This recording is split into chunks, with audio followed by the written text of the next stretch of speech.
¿Cómo están? Partimos este Agricultura Prime haciendo un resumen de lo que ha marcado esta semana. Por un lado tenemos que la administración del actual presidente Gabriel Boric vive su segundo gran conflicto a poco más de 100 días de haber iniciado su gobierno.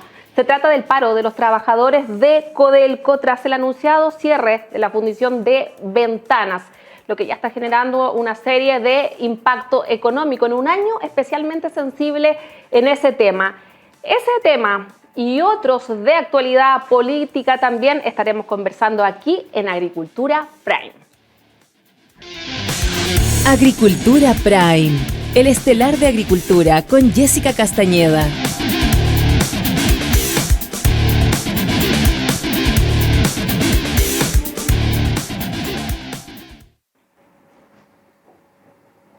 Vamos a partir presentándole a nuestros invitados con quienes vamos a estar abordando las diferentes temáticas de esta jornada. Tenemos con nosotros al diputado Diego Ibáñez. Muchas gracias por estar aquí en Radio Gracias por la invitación, Jessica. Parlamentario por Quintero Puchuncaví también. Así es. Yeah. Distrito 6, Valparaíso. Distrito 6, que está en la polémica en estos días. Hace harto rato viene la polémica. Y está con nosotros también nuestro conductor de Nuevas Voces, Tomás Bengolea. Hola, Tomás. Hola, Jessica. Un gusto estar compartiendo panel con el diputado. Y ya parte de la casa, Tomás, porque le ha tocado más de alguna vez estar aquí. Así es, siempre dispuesto. Ya, quiero que hagamos una lectura un poco de lo que está ocurriendo a raíz del anunciado cierre, lo que está pasando con los trabajadores y también las intoxicaciones que se han conocido. ¿Cuál es la lectura, diputado? Usted conoce la zona y está bien al tanto del tema. Es muy crítica la situación, es muy difícil tomar una decisión en este marco. Hay dos temas de fondo, creo yo. Uno se habla más que el tema de la contaminación. Todos sabemos que aquí hay una zona saturada hace más de 30 años, que no solamente hay dióxido de azufre, que es lo que se ha conversado mucho estos últimos días, sino que también hay arsénico. Hay estudios de la Cato de Valpo, de la Santa María, que sugieren que los niveles de arsénico son pero brutales, brutales. Y tú sabes que a nivel de OMS el arsénico está normado a cierto estándar y en este territorio se triplica ese estándar. Entonces está ahí en una situación que la verdad no da para más. Pero en términos financieros, sabemos que la Fundición Ventanas es una de las 4 estatales. Es la más chiquitita y es la única que tiene pérdidas millonarias. Y en ¿Chiquitita por la cantidad de trabajadores que están ahí? No, chiquitita por las toneladas de concentrado que funde. Ya. Cerca de 430.000. Y a diferencia de Chuquicamata, que son cerca de 1.300.000. Entonces, tienes una fundición que data del año 64, que se le han hecho miles de millones de pesos en arreglos, y la verdad es que no se arregla la cosa, porque es muy antigua, porque ya es tecnología obsoleta, y para resolverlo tú necesitas implementar cerca del equivalente a 5 hospitales de alta complejidad para resolver recién en un punto porcentual la baja de gases. Y eso, si uno lo mira en costo-beneficio, esto es una empresa pública, es demasiado costo y poco beneficio. Sigue habiendo pérdida. Entonces, al final, lo que pierden son los chilenos que con su impuesto también, y como es una empresa del Estado, pertenece a todas y todos los chilenos. Entonces, ni ambientalmente, ni financieramente, aquí estamos en un asunto que vamos a resolver dándole continuidad a este proyecto. Ahora, el directorio de Codelco, desde luego, esperemos que llegue a acuerdo con los trabajadores. Eso es importante, que se abra el diálogo, que se tiendan puentes. Y en eso estamos hoy día. Hay una mesa de negociación que quizás son las 3, ya partió a esta hora, entonces esperemos que se llegue a un puerto. Sí, una mesa que comenzó en la mañana y que ahora a las 3 tenía una reunión ahí en el Ministerio de Minería. Hay un impacto tremendo también para los trabajadores que están ahí. Se inició, Tomás Bengolea, una paralización indefinida hasta el momento. Sí, mira, yo creo que aquí hay dos aristas de la discusión que son bien importantes. El primero tiene que ver evidentemente con la calidad del medio ambiente y la calidad de la zona en la que viven los vecinos de allá. Y me parece, en ese sentido, estoy de acuerdo con el diputado en que es una buena decisión, compleja, pero una buena decisión cerrar la Fundición Ventana. A mí me parece que el respeto a la dignidad humana exige también el cuidado, la protección del medio ambiente, precisamente en pro de los trabajadores, en pro de las familias que viven ahí. Y muchas veces estas discusiones son alejadas de las zonas de conflicto, muchas veces la élite santiaguina o la clase política ve estas discusiones un poco alejadas de ellas porque no es la realidad que les toca vivir en su día a día, y en ese sentido me parece adecuada la decisión. Ahora, una decisión que es adecuada pero que es compleja requiere planificación, requiere una buena puesta en escena política, requiere una buena estrategia comunicacional, ser capaz de explicarle a los chilenos y a los vecinos y en particular a los trabajadores por qué se toma la decisión y cuáles van a ser sus consecuencias y cuáles van a ser los paliativos de una decisión que tiene costo. Y me parece que ahí está el gran flanco del gobierno, un flanco que es evidente por sus resultados, la paralización de los trabajadores, la polémica que se ha generado, pero al mismo tiempo porque me parece que la explicación, por ejemplo, que da el diputado Ibáñez respecto a los niveles de intoxicación que hay en la zona, no es la misma que ha dado el gobierno con esa claridad. Y eso incluso conlleva a torpezas o equivocaciones de personas incluso de centro-derecha que se han opuesto al cierre de la Fundición Ventana, sin mayores antecedentes. Se oponen de algún modo porque el gobierno fue el que la propuso, entonces esta lógica como de oposición por contradicción. No, me parece que es una buena noticia, pero evidentemente para los trabajadores no hay un panorama claro, no hay una estrategia demasiado definida, muy en la línea de lo que ha sido la dinámica de improvisación del gobierno, y creo que eso tiene a los trabajadores hoy día evidentemente paralizados, muy preocupados, y creo que hay que abordar el tema con la complejidad que se merece y no con la simpleza que muchas veces se aborda. Por ejemplo, pensando en las reubicaciones y otro tipo de decisiones que, claro, cuando uno la está decidiendo en una mesa de directorio pueden parecer sensatas, pero implica que familias enteras tengan que irse a vivir a lugares distintos, que niños dejen de ir a determinados establecimientos educacionales. O sea, son decisiones que impactan en esa familia y que por lo tanto yo creo que si se toma una decisión valiente, importante, pero compleja, requirió mayor planificación de la que estamos viendo en estos días. Le faltó como la bajada comunicacional. De hecho, hay alcaldes que han criticado un poco eso, porque dicen como que nunca los llamaron, nunca les comunicaron, no les consultaron tampoco. Se habló hasta de improvisación. La ministra de Medio Ambiente asumió que faltó coordinación y planificación. Sí, yo creo que aquí estamos frente a un problema que viene hace al menos una década, desde que fueron las intoxicaciones en la Escuela de la Greda del año 2011. Yo presidí la comisión investigadora del año 2018, con los mismos dirigentes que hoy vemos en la tele, estuvimos sentados en una mesa de trabajo para saber qué era lo que pasaba el año 2018, cuando fueron cerca de 1000 chicos y chicas intoxicados. Yo recuerdo que estábamos en el hospital de Adriana Cauciño, un hospital que ni siquiera tenía red de oxígeno, o sea, era muy precario. Estamos hablando de una población, una comunidad de cerca de 30.000 habitantes en Quintero, cerca de 15.000 más en Puchuncaví, que tiene el nivel de falta de alcantarillado más alto, que tiene los puntajes PSU más bajos, que tiene una pobreza multidimensional muy crítica en función del resto de los índices de la región. Y yo creo que había que tomar una decisión rápida. ¿Por qué? Porque hubieron 4 episodios de intoxicación en los 3 primeros meses del presidente Gabriel Boric.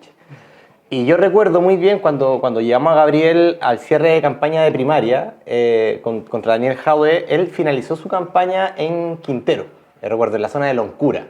Y estaba Flaviana, que es la hija de una vecina que tenía, si mal no recuerdo, 11 añitos, y ella le entrega una carta al presidente, ¿ya? Fue todo bien espontáneo, la verdad. Le entrega una carta y ella había sido intoxicada en el episodio del 2018. Ella declaraba que no sentía sus piernas, que le daban náuseas, vómitos. Y escuchar ese relato me da la impresión de que a Gabriel hace clic. Entonces Gabriel lo que hace es tomar una decisión rápida, dar una señal rápida, de que aquí las escuelas no pueden cerrar y que las empresas sigan funcionando. Eso es lo que quiere hacer, a mi juicio, el presidente de la República, con una determinación muy clara en cadena nacional. Ahora bien, ahora trabajemos en darle la garantía a los trabajadores. Codelco ya dijo que los trabajadores directos van a seguir en la faena, porque aquí está la refinería y la fundición. La refinería sigue. Los trabajadores van a seguir también, si quieren retiro anticipado, va a existir retiro anticipado. Entonces, al menos los 380 que son contratados directos van a tener su peguita. El problema es el resto, el problema es los subcontratados, en las cerca de 21 empresas contratistas que se están ofreciendo reubicaciones de sus servicios. Hablamos de alimentación, del casino, de la seguridad. Y el otro problema que tenemos, con esto cierro, son los pequeños y medianos mineros. Recordemos que el material concentrado viene un 50% de la pequeña y mediana minería. ¿Qué hacemos con ellos? Y lo que ha dicho Codelco, y creo que aquí falta más precisión, que Enami y Codelco va a subsidiar ese traslado a las otras 3 fundiciones del Estado, no las privadas, del Estado. Entonces creo que allí hay que avanzar en esa negociación para que se genere un humo blanco que permita salir y destrabar este conflicto y, por cierto, seguir manteniendo las posibilidades de fundición de concentrado en la estatal, que también hay una demanda política detrás, que por supuesto una decisión política, si es que se demanda una privada o se sigue en la estatal. Los trabajadores han planteado que siguen la estatal y a mí me parece legítimo, y eso también es lo que ha planteado el presidente del directorio, don Maximiliano Pacheco. ¿Usted ha podido conversar con los trabajadores que están ahora en paro? Mira, he whatsappeado con un Jaime Peña, que es uno de los presidentes de un sindicato que ahora es concejal de Puchuncaví. Estuvimos hace un par de semanitas también en una sede de un sindicato de pescadores conversando con el subsecretario de Medio Ambiente y con el alcalde de Quintero. Entonces esto es algo que se viene, insisto, arrastrando hace muchos años y ahora se toma la decisión. Claro, y yo creo que se tomara hoy o se tomara mañana, mi parecer es que de todas formas iban a haber reclamos legítimos y yo respeto la libertad sindical y en eso no digo que los trabajadores no hagan esto, tienen el derecho de hacerlo, pero ojalá encontremos los puentes necesarios para encontrar el acuerdo más rápido posible. Y va a haber una repercusión económica en este año, pucha, todos sabemos que es especialmente complejo también. Además estamos en una crisis económica, el alza del costo de la vida, ya vimos hace poquito que nuevamente subió la benzina, entonces evidentemente los trabajadores, principalmente los subcontratados que no tienen los mismos sueldos que los trabajadores de planta de Codelco, sabemos la diferencia que hay allí, estructural en las condiciones de trabajo, reclaman, y está bien que reclamen, lo importante es que lleguemos a un acuerdo y se pueda firmar lo antes posible para que se lleve adelante todo este proceso de transformación ecológica. Yo hablaba también, a la repercusión económica me refería más a como a nivel país. Sé que va a haber una repercusión económica también en los trabajadores, pero a nivel país en un año que se ha hablado que es complejo económicamente para solventar todos los desafíos que vienen para este año. Fíjate que yo creo que eso va a una discusión de fondo y que pocos se atreven a tener, pero lo dijo el diputado hace pocos minutos. Se trata de una fundición que ya tiene pérdidas. Si esto fuese una empresa privada, Debería cerrar. habría cerrado. Habría quebrado la fundición o la habrían cerrado y hubiesen dejado de perder plata ahí. Si el problema de Codelco, bajo este eslogan de que es una empresa de todos los chilenos, que obviamente no es de todos los chilenos, una empresa del Estado administrada por algunos funcionarios estatales, con un directorio que además se cuotea, basta ver que el exministro Bachelet hoy día es el presidente de ese directorio, tiene poco riesgo. Entonces tú puedes tener una fundición que pierde plata y que sigue funcionando y que se cierra buenamente por motivos medioambientales, con poca respuesta a sus trabajadores, ojalá, y yo en eso estoy de acuerdo con el diputado, ojalá las conversaciones lleguen a muy buen puerto, es lo que todos esperamos. Pero lo cierto es que el impacto económico de una empresa que tiene pérdida va a ser más bien menor. El impacto va a ser para los trabajadores. Efectivamente, en un año marcado por la incertidumbre económica de cara al futuro, el alza en el costo de la vida, la inflación, la canasta básica y todos los bienes. Y por otro lado, en tiempos en que la inversión en Chile está absolutamente siendo ahuyentada o por el gobierno o por la Convención Constitucional. Entonces, decía algo interesante el diputado Ibañez, el presidente Boric está dando señales. Sí, bueno, pero es que la política no es solo señales. La política es tomar decisiones, es planificar, es tener etapas y es ser capaz de dar respuesta a los problemas que existen. Y son señales además contradictorias, porque decía el diputado, la señal es que las empresas no pueden seguir funcionando si cierran los colegios. Bueno, en tema respiratorio aplicó otro criterio, cerró los colegios antes de tiempo, sin coordinarse entre los ministros y pareciera que ahí la señal cambió de turno, ¿no? Entonces, a mí me parece que el tema es más de fondo. Codelco debe ser sujeto a una revisión profunda respecto a los sueldos que tienen muchas veces los trabajadores del cobre, que muchas veces son mucho más altos y la distinción que se hace con los subcontratados es brutal. Respecto a cómo funciona esa plata, cuántos recursos efectivamente genera, cuál es la veracidad de que seamos todos dueños de Codelco o no. Y yo lo he dicho muchas veces, yo estoy dispuesto a democratizar Codelco, que eso se abra a participación de privados. Tú podrías hacer, por ejemplo, que un porcentaje accionario de Codelco vaya a los fondos de pensiones de los chilenos y que sea una vía de inyección de recursos mejor. Es decir, hacer realidad que los chilenos sean dueños de Codelco y no como hoy día, que es una empresa estatal, que además es estatal desde el gobierno militar, y tenemos al absurdo de la izquierda defendiendo una empresa estatal que es estatal por Pinochet. O sea, que además demuestra que las cosas se pueden defender un poco al margen de Pinochet. Yo creo que eso le hace bien a la discusión chilena. Hoy les tengo una noticia, estamos en desarrollo con esta información, tenemos un periodista que está al interior de, bueno, las afueras de las reuniones que se estaban sosteniendo hasta ahora, y le voy a estar contando más antecedentes, pero ya recién anuncian que se va a levantar el paro. Hubo buenas conversaciones durante esta jornada, reuniones desde las 9 de la mañana, ahora tuvimos a las 3 de la tarde una en el Ministerio de Minería, se reunieron con Codelco y anuncian ahora que se levanta el paro. Así que una buena noticia. Una buena noticia. Una buena noticia porque los paros en general, y en esto hay que tener un solo criterio. Yo muchas veces veo a gente de derecha confundida con el tema de los paros de los camioneros y qué sé yo, que a todo esto en su minuto pensaron en plegarse al paro, o se plegaron definitivamente y yo creo que hoy día no van a tener margen para hacerlo porque se va a levantar muy rápido. Las paralizaciones y en general las que interrumpen el tránsito, afectan la vida diaria, son ilegales. Y eso hay que decirlo. Sea de los camioneros, sea de los contratistas del cobre, sea de quien sea, en la medida que afecten derechos de otras personas. Pero al mismo tiempo, obviamente, tienen una causa que es muy legítima, que es muy entendible, y que es el descontento de los trabajadores. Y me parece que en ese sentido una buena noticia que se esté conversando ya el término del paro y espero que eso redunde en buenas condiciones, ya sea de reubicación, de compensación, de indemnización a los trabajadores que podrían ver puesto en riesgo su trabajo. Bien, ya lo tengo confirmado. Está el comunicado, se pone fin a las movilizaciones y se acuerda con Codelco iniciar ya la mesa de trabajo en Ventana. Los dirigentes y la empresa formarán una mesa de trabajo para abordar el futuro de la división y asegurar un convenio de transición justa. Y de hecho ya habló el presidente ejecutivo subrogante Andrés Ugarret y hablaron desde la Federación de los Trabajadores de Codelco también. Pero todo sobre la marcha. Pero una buena noticia, especialmente para la zona, usted es parlamentario de allá. Sí, así es. ¿Cuáles son los episodios más complejos de los que sufrían los vecinos allá en las zonas aledañas? Mira, yo lo que me tocó vivir fue una intoxicación, la del 2018. Y yo diría también hay un problema con AES-Gener, con las termoeléctricas, los varamientos de carbón o con los terminales portuarios en función de el derrame de hidrocarburos. Hay un sindicato, el S24, de Quintero, que cuando sacaban el producto del mar venía con hidrocarburos. O sea, igual es una situación muy, muy triste porque son familias que históricamente viven en la zona, que vienen de incluso muchos descendientes de la cultura Bato, que habitaba la zona costera de Chile Central, y ver que se destruye toda una identidad cultural de vida es muy triste. Porque al lado te colocaron una termoeléctrica, 4 termoeléctricas de hecho, la última aprobada por la concertación. Entonces, yo creo que es muy triste ver cómo se va destruyendo poco a poco un tejido social, un valor comunitario, cultura chilena, finalmente la que va quedando atrás. Y se va desplazando por vertimientos de carbón en la playa Ventana y por justamente hidrocarburos en las mallas de los productos de mar. Entonces, el problema es multidimensional.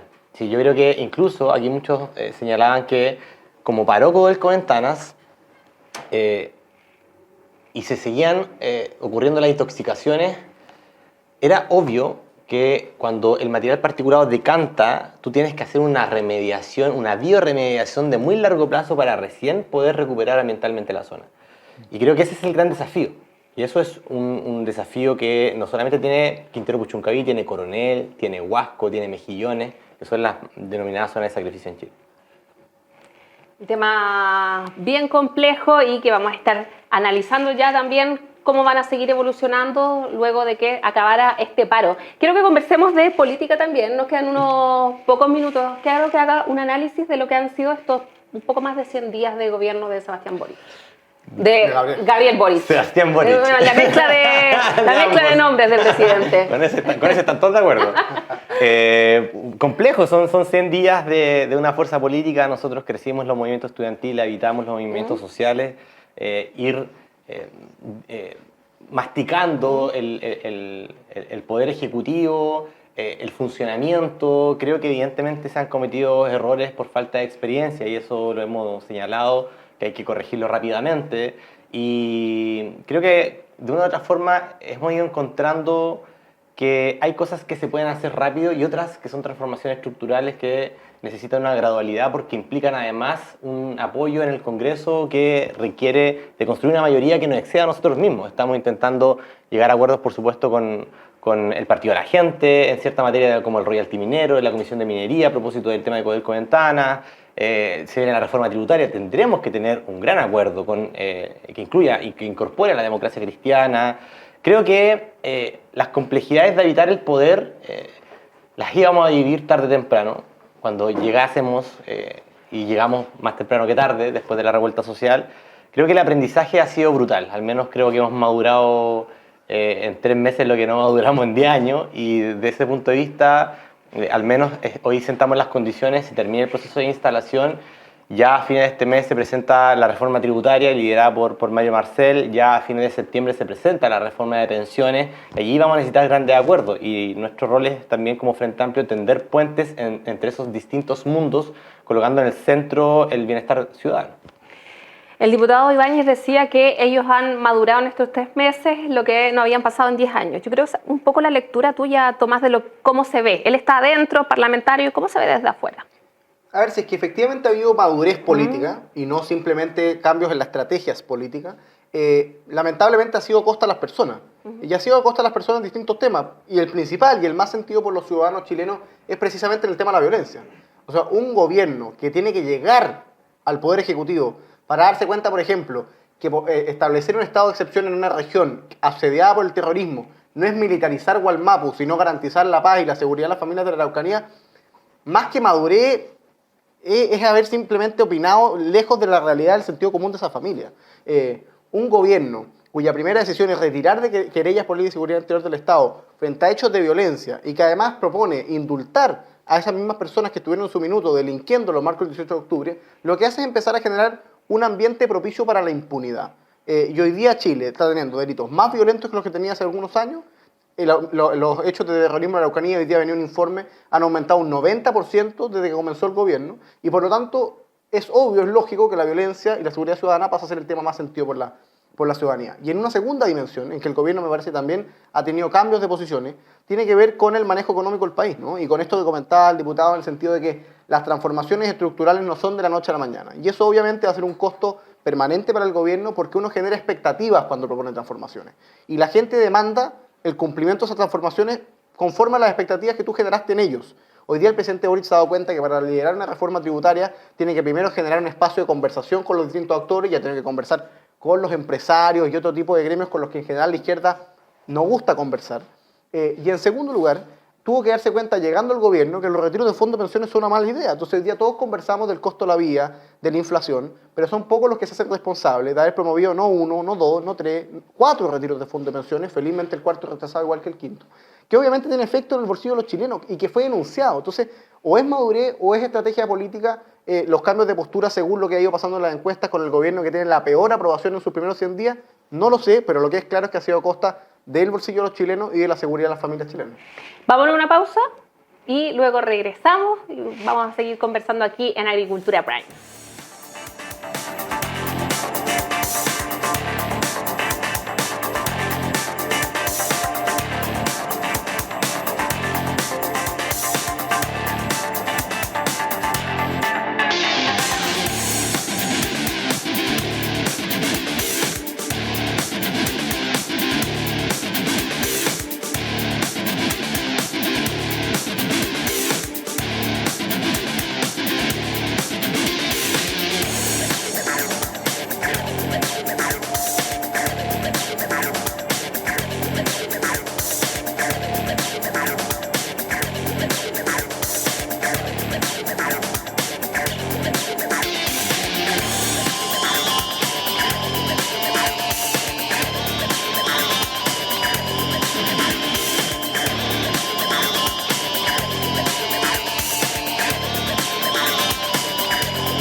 Volvemos a Agricultura Prime y Tomás Bengolea recién hacía un análisis bien crítico de lo que ha sido este periodo de instalación del gobierno de Gabriel Boric.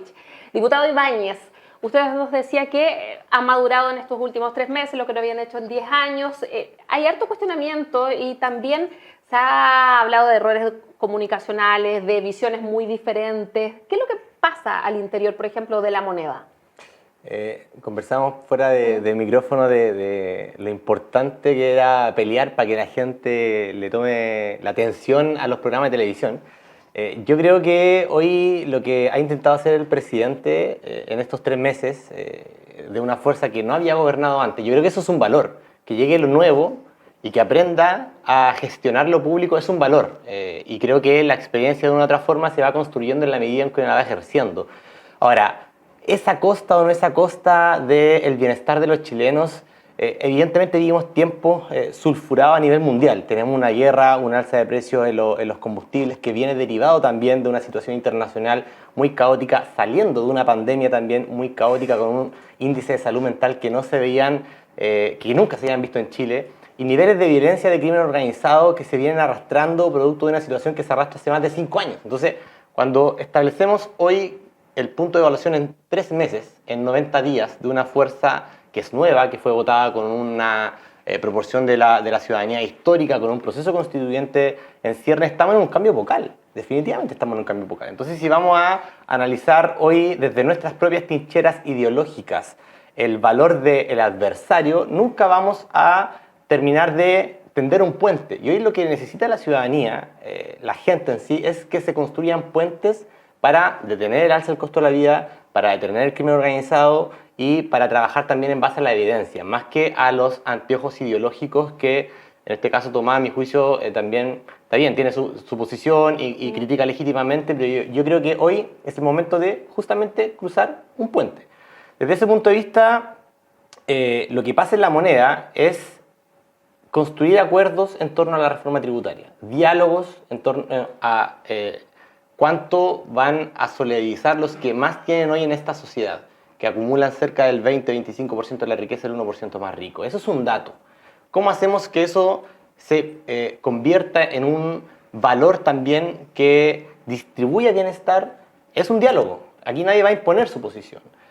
Respecto a las pensiones, si no me equivoco, en 2 semanas más se presenta el informe de síntesis de los diálogos ciudadanos tripartito entre el Estado, los empleadores y los trabajadores. Jamás había existido en la historia de Chile un diálogo tripartito para construir un modelo de pensiones distinto, diferente, que por supuesto resguarde la propiedad privada para quienes pretendan que eso es lo crucial, para quienes pretendan construir los principios de seguridad social también. Yo creo que hoy es importante centrarnos en los avances que van a permitir al pueblo chileno, terminados estos 4 años, decir, ok, no se pudo hacer todo lo que se pretendía, los dolores chilenos son demasiados, por ejemplo, el Sistema Nacional de Cuidado. Las mujeres que están en una situación hoy de subordinación a la división sexual del trabajo y no pueden acceder a un puesto de trabajo formal, el Sistema Nacional de Cuidados en Chile cuesta 10 puntos del PIB. O sea, es solo equivalente a levantar el Sistema Nacional de Salud a mediados de siglo en Chile. O sea, evidentemente 10 puntos del PIB tú no lo vas a poder acumular ni con la mejor reforma tributaria en este periodo, en régimen. Entonces yo creo que aquí hay que mirar la evidencia y tratar de tender puentes y centrarnos justamente en las demandas del pueblo chileno. Algunos le llamarán revuelta social, otros le llamarán estallido delincuencial, como quieran llamarle. Lo importante es que aquí hay dolores profundos y hay que hacerse cargo. Y si nos atrincheramos, nadie se va a hacer cargo y después van a decir, hoy no lo vimos venir y venga otra revuelta social más. Ya, pero mientras se transita por ese puente, igual hay que hacer cosas efectivas ahora y rápido. Temas de delincuencia, vimos lo que pasó, por ejemplo, en Espacio Riesgo, hay otras situaciones similares en Estación Metro de Baquedano, le dispararon a una persona adentro de la misma estación con el riesgo de muchas personas que se estaban trasladando. Como que se están viendo episodios de delincuencia uno tras otro y ya casi ni sorprenden porque se están haciendo muy seguidos. ¿Cómo se trabaja en esa materia? Bueno, lo que ha hecho el presidente es primero hacer una redistribución de las policías. Estamos elaborando un nuevo plan de estrategia de inteligencia que, a mi juicio, conversando con algunos personeros de gobierno, está bastante desmantelada la inteligencia en Chile. O sea, hace rato se sabía. La Agencia Nacional de Inteligencia, con sus funcionarios, no articulada finalmente las 5 ramas de la inteligencia, de PDI, de Carabineros y de las 3 ramas de la Fuerza Armada. La ley de control de armas, que es un debate a propósito de lo que pasa en Espacio Riesgo y lo que pasó en el metro. Y la detención del crimen organizado. Y aquí quiero ser muy tajante, porque se ha hecho una caricatura respecto, a propósito de los test de drogas. Hay al menos 2 evidencias que me parecen interesantes en Uruguay y en Portugal, a propósito de cómo desbaratar el narcotráfico que justamente hoy está acechando en Chile. Tratar el consumo no desde el punto de vista de la criminalidad de la pobreza, sino desde el punto de vista del consumo asistido y de la salud pública. Cuando le cortamos el dinero al circuito del narco, recién allí podemos decir que esos miles de millones podemos destinarlos a otras cosas que sean más interesantes que ir a boicotear una población mediante armas de alto calibre. Creo que hoy necesitamos transitar hacia experiencias distintas porque si no nos vamos a convertir en países que no queremos, con viejas recetas que solamente en base al prohibicionismo y a la militarización han fracasado, como Colombia. ¿Y la macrozona sur? Esos creo que son dos temas en particular. El Plan Buen Vivir, la duplicación de presupuestos para entrega de tierras, la preparación de los parlamentos indígenas para el próximo mes. Hoy tenemos 3 huerquenes que fueron enviados de las comunidades indígenas a entablar formalmente un diálogo con el gobierno chileno, con el presidente Gabriel Boric. Van de la mano de una estrategia que, por supuesto, permita reducir los niveles de conflictividad y asegurar que llegue el abastecimiento público, la presencia del Estado a ciertas comunidades, particularmente la zona de Tirúa, en la franja más costera, y lo que vemos en evidencia conversando desde el Ministerio del Interior con carabineros, con la PDI y con los militares es que la estrategia que ha tomado el gobierno hasta el día de hoy, dicho por los propios funcionarios, ha servido. Ha funcionado, ha permitido descomprimir policías para destinarlo a otras labores de prevención y eso ha bajado el índice de violencia al menos el último mes. Ya, igual los índices como que entregan desde la moneda son diferentes a los que plantea la Son diferentes multilateral. porque el cálculo que se hace cuando uno ve en la base de datos, que todos de una u otra forma la filtraron, desde hace un año hacia la fecha, claro que han aumentado respecto de los años anteriores. Si uno hace el filtro de los últimos 3 meses, la situación es distinta. Entonces, allí uno tendrá su fórmula para criticar para acá, para allá, pero la verdad es que al menos ha avanzado el Plan Buen Vivir y conversando también con las autoridades locales se permitió controlar la violencia de los grupos más radicalizados. Tomás, ¿quiere agregar algo sobre esto? Sí, dos o tres cosas. Primero, respecto a los datos, una cosa muy... Evidentemente los datos son interpretables y uno va a poder interpretarlos para un lado o para el otro. Yo encuentro valioso que en el gobierno, nos diga el diputado, hay datos que han demostrado que la estrategia ha servido. Han habido datos para todas partes. La ministra de Desarrollo Social afirmó hace un par de meses que con el estado de excepción constitucional los delitos graves habían aumentado un 400% en la Araucanía desde que se implementó. Esto obviamente antes de que el gobierno decidiera aplicarlo, es decir, cuando todavía estaban defendiendo su nueva estrategia. Estrategia que aún de algún modo fracasan los hechos cuando el gobierno finalmente decide aplicar la estrategia del presidente Piñera, ¿no? Que era aplicar un estado de excepción constitucional en la zona. No estoy defendiendo al presidente Piñera ni su estrategia, porque en ambos casos me parece perfectamente insuficiente. Me parece que el estado de emergencia, que en este caso es acotado, no va a resolver el problema que hay en la Araucanía, y probablemente el problema de la Araucanía hay que abordarlo con mucha más profundidad y al mismo tiempo con más firmeza. ¿Y por qué te lo comento? Porque yo estoy de acuerdo con algunas cosas que ha dicho el diputado Ibáñez. Entre ellas, por ejemplo, que en Chile no hay inteligencia. Y eso es un dato. Y la verdad es que lo que hace la Agencia Nacional de Inteligencia es bastante precario, como bien dice el diputado, es bastante descoordinado con otras ramas de inteligencia dentro de las mismas Fuerzas Armadas y de la Policía de Investigaciones. Pero hay cosas que no requieren inteligencia, sino que requieren decisión política o compromiso con la paz y la seguridad. Por ejemplo, tenemos a un líder de una organización terrorista, Héctor Yaitul, que públicamente, ante el decreto del estado de excepción constitucional, dice que va a llamar a una subversión armada contra el Estado de Chile, a una resistencia armada contra el Estado de Chile. Nadie se querella contra ese tipo. Peor aún, 2 semanas después, Héctor Yaitul viene a Santiago a presentar un libro y da una charla con 200 personas. ¿Qué te quiero mencionar con esto? Entonces, disculpa, ¿tú sabías que hay ya querellas abiertas? ¿Cierto?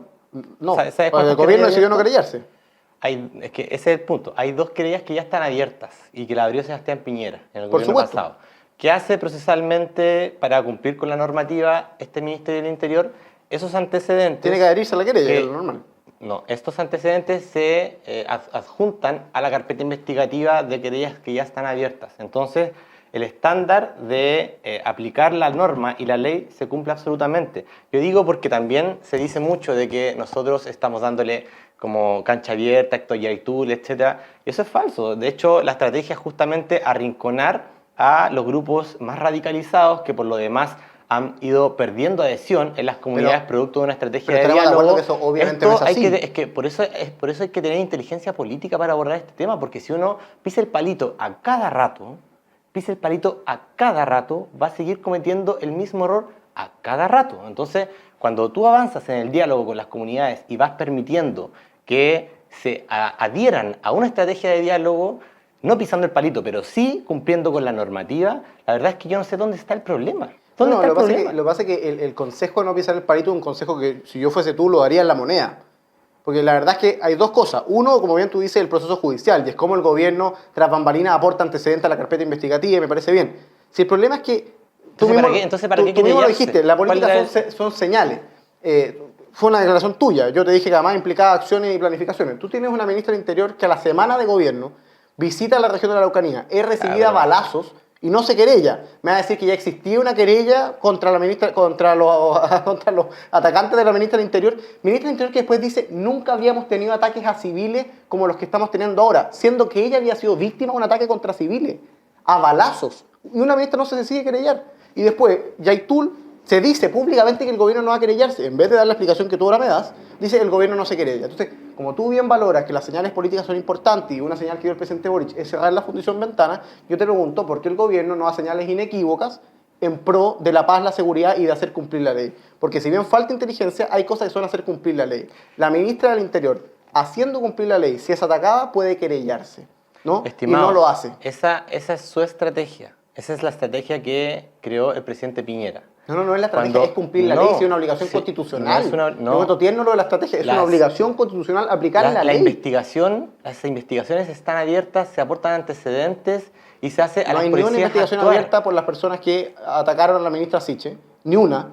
No saben quiénes son, y es la ministra del Interior y la Seguridad Pública, y ella recibía balazos en territorio del Estado en que las fuerzas de orden no pueden entrar. Hay muchas investigaciones abiertas en la zona, yo diría Pero, que a ver, incluso, centenares, incluso más de 5, 3 son por el tema de la CAM, otras 2 por Héctor Yaitul y otras tantas más por hechos de violencia que terminan Héctor siendo Yaitul, que es el responsables. líder de la CAM, dicho sea paso. Entonces, yo creo que tú está bien, ustedes hicieron una estrategia y fracasó. No, yo no tengo nada que ver con el gobierno. Bueno, no sé qué sean ustedes. lo que tú estás señalando ya lo hizo el expresidente Piñera y fracasó. Yo creo que ahora hay oportunidad al menos de esperar un momento y ver cómo resulta esta estrategia. Está A bien. nuestro juicio, esta estrategia está avanzando.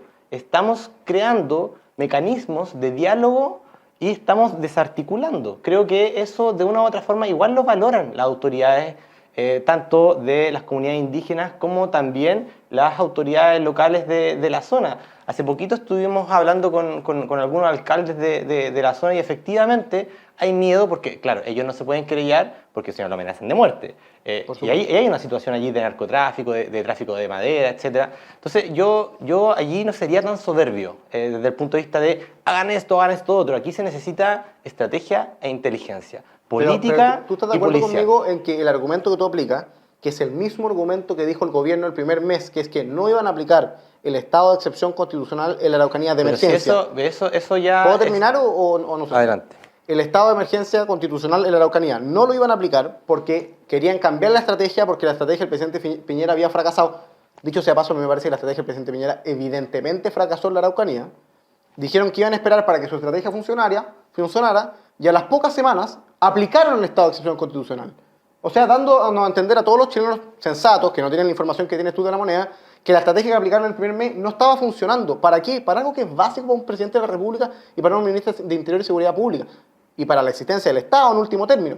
Garantizar la paz y la seguridad de los vecinos. Entonces, de las personas. Entonces, cuando tú tienes señales políticas, declaraciones políticas, decisiones políticas, al margen del proceso judicial, del proceso de investigación, que no se condicen con la petición de la gran mayoría de los habitantes de la Araucanía, porque además esto es algo que además a la izquierda le complica porque en la Araucanía gana José Antonio Kast, se eligen más diputados de derecha que de izquierda, se eligen más senadores de derecha que de izquierda, porque piden paz, el 80% vota a favor del estado de emergencia en una consulta ciudadana. Cuando tú no respondes políticamente, sino que das señal en el sentido contrario, se produce la brecha que se está produciendo. Entonces tú me dices, se está generando un espacio de diálogo, se ha ejecutado bien una estrategia, está funcionando, y semana a semana tenemos asesinatos, personas que mueren a un balazo en la cabeza, atentados contra el líder de los empresarios, o sea, con una clara señal política, atentados contra la familia de un constituyente de la democracia cristiana la semana pasada, es decir, atentados que además tienen una significancia política. Y el gobierno lo que me está diciendo es que aporta antecedente a la carpeta investigativa. Esa es la respuesta del presidente Boric. Y algunos espacios de diálogo que, francamente, no se entienden, porque lo que hoy día la ciudadanía está pidiendo, sobre todo los vecinos de la Araucanía, es que se aplique la ley y que haya orden y seguridad y que la gente sea perseguida por sus delitos. Y ojo a esto, estoy seguro que si el problema que vive la Araucanía lo viviésemos en Providencia, donde estamos, en Las Condes, en Vitacura, en Lo Barnechea, en Santiago Centro, en Valparaíso, a los alrededores del Congreso Nacional, esto se habría solucionado. Pero no está esa voluntad política. Al margen del proceso judicial, al margen de la estrategia de diálogo, no hay decisiones políticas del presidente Boric porque lo ha dicho en su pasado. Si él dijo que poner militares en la Araucanía era militarizar Gualmapu. O sea, básicamente era un problema de fondo, que el problema con el pueblo mapuche, básicamente aplicarle la respuesta militar era poco menos que repetir o replicar la ocupación en la Araucanía. Y hoy día cambió de postura. Ahora, eso puede ser madurez, tú has dicho que es madurez. Las caricaturas en esto no ayudan mucho. ¿Cuál es la caricatura para entenderlo? La caricatura es creer que porque en la etapa de diagnóstico uno toma una decisión, finalmente está todo malo. Porque los resultados hasta el día de hoy están señalando que va avanzando la estrategia de forma correcta. Pero tenemos y algunos 5 datos, estadísticas de homicidio, atentado, incendio. Sí, pues si los datos están. O sea, sí, hoy día salió, por ejemplo, que los atentados habían aumentado el 90%. Es el dato. Cuando tú vas y presentas sin discreción una militarización de un territorio, tú estás dando una señal política hacia un sector. Y hacia otro sector. Sí, hacia el sector de los chilenos que quieren paz. Pero, ¿puedo terminar? Sí, impresionante. Es que, o sea, nosotros no queremos paz, nosotros queremos guerra, básicamente. Eso es lo que tú estás sugiriendo. No, supongo que no. Yo creo que en esa caricatura que tú haces... Pero quieren hay impunidad. Un gran... pero déjame terminar. Tú dices que yo quiero guerra y ahora quiero impunidad. No, yo Fíjate, nunca he dicho en esa guerra. caricatura que tú haces... Pero para que quede registro, pero espérate. Porque como el diputado miente, lo que pasa es que yo te dejaría terminar si no mintieras. Yo nunca he dicho que quieres guerra. ¿Cuándo lo dije? Pero es que... ¿Cuándo lo dije? Estás diciendo no es verdad. Que yo no aplico no la estrategia que tú estás proponiendo, uno finalmente le da impunidad, cancha abierta. Impunidad, si eso es retirar querella, impunidad. ¿Qué significa eso? Entonces que yo quiero la impunidad y que yo quiero la guerra. Entonces, no hay guerra. ¿Cuál es la guerra? Pero es que no se puede debatir con ese nivel de caricatura. Si finalmente cuando tú hoy ves que un gobierno gana con ciertas ideas una mayoría social y política que nadie y cuestiona, genera una estrategia distinta que aborde el conflicto desde su historicidad, que es algo que la derecha no entiende, yo creo que allí tenés una visión sesgada de lo que implica una estrategia distinta y no la comprendes, porque te atrincheras en tus múltiples querellas, que es más de lo que hizo Sebastián Piñera. Entonces, yo insisto, démosles tiempo a esta estrategia, tú no se lo des, pero démosles tiempo a esta estrategia para que genere buenos resultados y para que en definitiva ese hervor histórico se pueda ser solucionado desde justamente la historia y los conflictos estructurales que vienen abordando esta situación desde hace décadas. Y ojo, que los eventos de violencia aumentaron con Sebastián Piñera, no aumentaron con Gabriel Boric. Por supuesto, aumentaron y desde que se acabó el estado de excepción hasta ahora han aumentado un 90%. Ahora, si la respuesta podemos darla desde la historia, podemos darle desde la historia que le gusta a la izquierda y que es la única forma de comprender la historicidad, como dice el diputado. Otros podríamos decir, mira, la verdad es que el conflicto de fondo en realidad pasa por un desconocimiento de la historia. Y por eso hoy día vemos que los chilenos además rechazan las iniciativas de la Convención en orden a darle privilegios y sistemas especiales a los pueblos originarios. Si el tema es muy anterior a ese. El tema es que aquí hay decisiones políticas que no van en orden a perseguir a los responsables, a los delincuentes, que dan sensaciones y marcos de impunidad, de tirar querellas por la inseguridad interior del Estado. Y promover un indulto no es otra cosa que impunidad. El indulto tiene como resultado que se le borre la pena a la persona. Es decir, impunidad. A ti te puede gustar, te puede imaginar una guerra, lo que tú quieras, pero las decisiones políticas están claras. Y la verdad es que yo le puedo dar tiempo a una estrategia, da lo mismo, porque felizmente tengo suerte de vivir en Santiago. ¿Sabes que lo pienso por mi abuela, que vive en una casa en Traiguén, donde hay atentados todos los días, donde la semana pasada cortaron la ruta?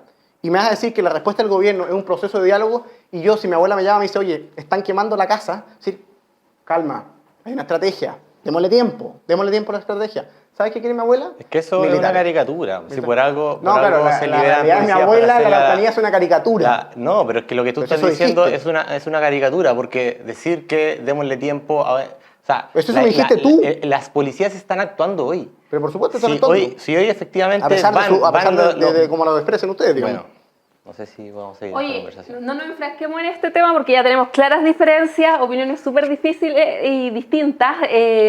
Abordemos otros temas. A propósito de lo que mencionaba Tomás Bengolea, Convención Constitucional, hay un borrador que se tiene que entregar el 4 de julio, hay invitaciones a expresidentes y ya dijeron que no iban a asistir. De hecho, hoy día el Contralor de la República también dijo que él tenía otro tipo de compromiso, tampoco podía asistir.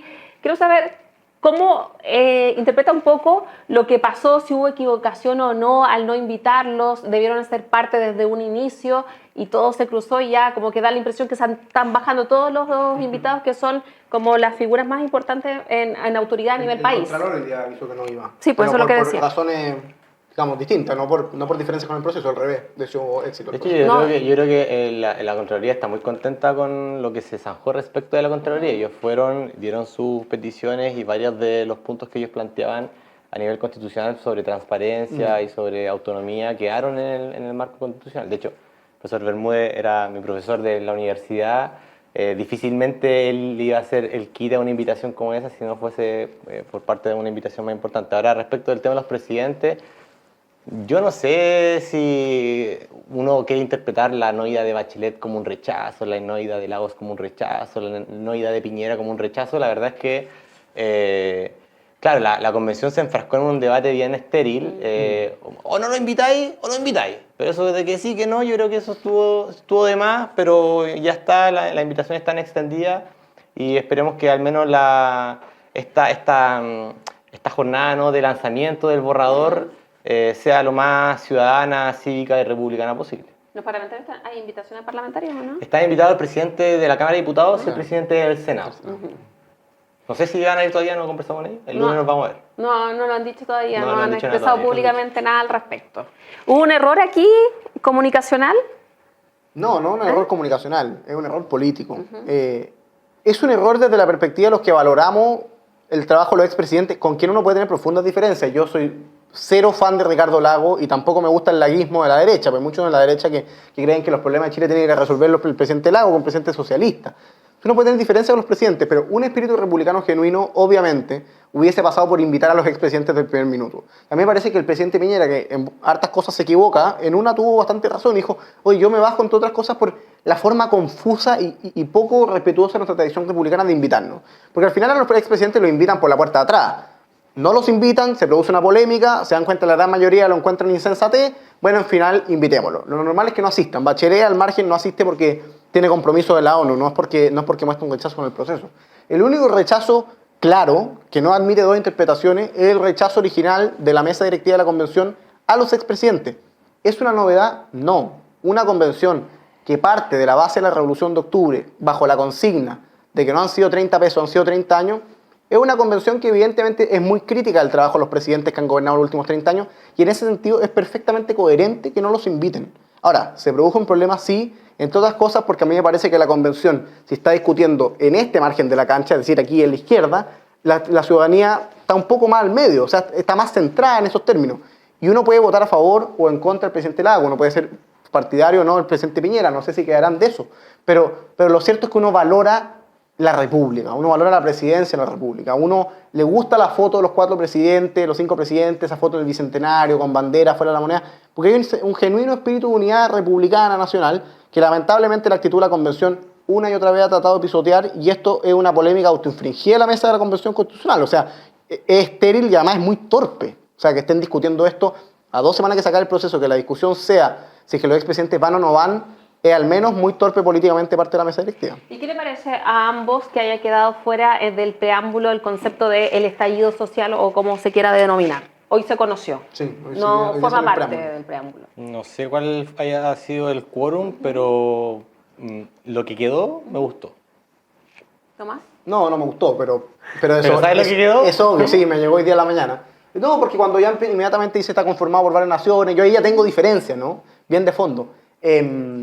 Me parece que la solución del estallido es parte de la estrategia que la Convención trató de adoptar al final de moderarse un poco con muchas normas que también fueron rechazadas en el pleno, porque estaban recibiendo mucha crítica. Pero a mí me parece que la Convención es inseparable de la Revolución de Octubre y por lo tanto pueden sacarlo, pueden no sacarlo. Me parece bien que no esté en la Constitución, pero eso no da cuenta de que la Convención se esté desmarcando de esa crisis, sino por el contrario, la Convención ha dicho muchas veces que ellos son hijos de esa crisis, lo mismo ha dicho el presidente Boric, y creo que del punto de vista histórico, sociológicamente, claro, por supuesto. sociológicamente no habría nueva constitución sin esas protestas masivas, violentas, que obviamente causaron mucho dolor. Es parte de lo que en algún momento pasó en Colombia. Me da la impresión de que la elección de Petro en Colombia también responde un poco a la revuelta que hubo en Colombia que no sacó un proceso constituyente porque está muy cercano a un proceso electoral y creo que sociológicamente responden como también la primavera árabe respondió a la revolución en Egipto, qué sé yo. Yo creo que hay evidentes cercanías históricas que denotan que sin cortarle la cabeza al rey no hubiese Estado-nación francés, cosas por el estilo. Nos quedan 4 minutos, así que 2 minutos para cada uno para referirse a algún tema o para cerrar alguno de los que abordamos durante esta jornada. Diputado Ibáñez. Entre tanta pelea, creo que... Siempre buena onda todo esto, ¿eh? Yo estoy feliz de debatir con el diputado Ibáñez. Creo que es interesante que estos debates históricos que estamos teniendo hoy, que son debates de perspectiva, en buena hora que ocurran. Creo que hace mucho rato la política estuvo muy quieta por un cinismo de consenso que la verdad metió debajo de la alfombra los problemas estructurales. O sea, creo que hoy lo importante es, dentro de esta diferencia, insisto, tender puentes y no engancharnos en nuestras propias convicciones, auto-infringiéndonos valores para ratificar y solidificar nuestras posiciones y por tanto tender una especie de abismo entre personas que estamos sentados a un metro. Y creo que eso no contribuye. Y hoy lo que justamente necesita Chile es unidad, es también avanzar en reformas que mejoren las pensiones, que mejoren la salud y que por supuesto planteen otro paradigma. Y aquí no estamos hablando de ninguna situación extrema, estamos hablando simplemente de avanzar en principios OCDE, de avanzar en principios que nos permitan poner a la vanguardia de las transformaciones sociales que no solamente se están generando en Latinoamérica particularmente, sino que a nivel cultural en todo el mundo. Tomás. Yo primero obviamente agradecer la invitación, un lujo debatir con el diputado Ibáñez. Yo soy de las personas que no rehuye al conflicto y lo digo porque me parece que la política implica debate genuino, transparente de posiciones políticas, de posturas políticas, de posturas históricas, de comprensiones de procesos políticos y es sano que así se haga y que se haga con transparencia, al calor del debate en un minuto, al margen de una conversación con un vino en otra. Estoy de acuerdo con el diputado Ibáñez en el llamado a la unidad. Y yo creo que Chile hoy día requiere unidad. Y requiere unidad en cosas bastante sustanciales. Primero, hoy día estamos en un debate muy de fondo respecto a la unidad de Chile como país. De Chile como país conceptualmente hablando, de Chile como país territorialmente hablando. Y yo creo que es muy valioso rescatar esa unidad y otorgarle un valor a la unidad de Chile. Y eso implica a los símbolos patrios de Chile, a la historia de Chile, al pueblo de Chile, a la cultura de Chile. Y en segundo lugar, yo hago un llamado a que el debate en general que se está generando sea con transparencia en las posiciones. Porque uno muchas veces puede decir, oye, avancemos hacia mejores pensiones, avancemos hacia una reforma tributaria, avancemos hacia una reforma laboral. Está bien, pero en realidad el punto es el detalle, ¿no? Porque el presidente Piñera, igual que el presidente Boric, quieren mejores pensiones. La pregunta es cómo van a lograr esas mejores pensiones. Y de la misma manera que el Frente Amplio se oponía a la reforma de pensiones del presidente Piñera, bueno, los partidarios de la capitalización individual, los partidarios de que las personas sean dueñas de sus fondos de pensiones actual y futuro, nos vamos a oponer o a la fórmula de la convención o probablemente una reforma que quiera crear un fondo estatal. Eso es legítimo. Y obviamente los chilenos van a ir sancionando en las elecciones. Hoy día lo hicieron eligiendo el presidente Boric, mañana lo pueden hacer en otro gobierno, el 4 de septiembre lo harán con la Constitución. ¿Qué camino encuentran mejor? Pero eso tiene que ser siempre en los marcos de 3 cosas fundamentales. El respeto y la tolerancia, el Estado de Derecho, que es muy importante y que está muchas veces pisoteado en la discusión chilena, particularmente en el Congreso Nacional. Y en tercer lugar, por supuesto, por amor a Chile, por el amor a la unidad de Chile, a su historia y a su futuro. Así que un gusto estar conversando, Jessica y diputado Ibáñez. Tomás, diputado Ibáñez, muchas gracias por venir, por acompañarnos acá en esta Agricultura Prime y sin duda vamos a volver a conversar en un tiempo más. Vamos a ver cómo sigue evolucionando el acontecer político de estas últimas semanas. Que tengan buenas noches.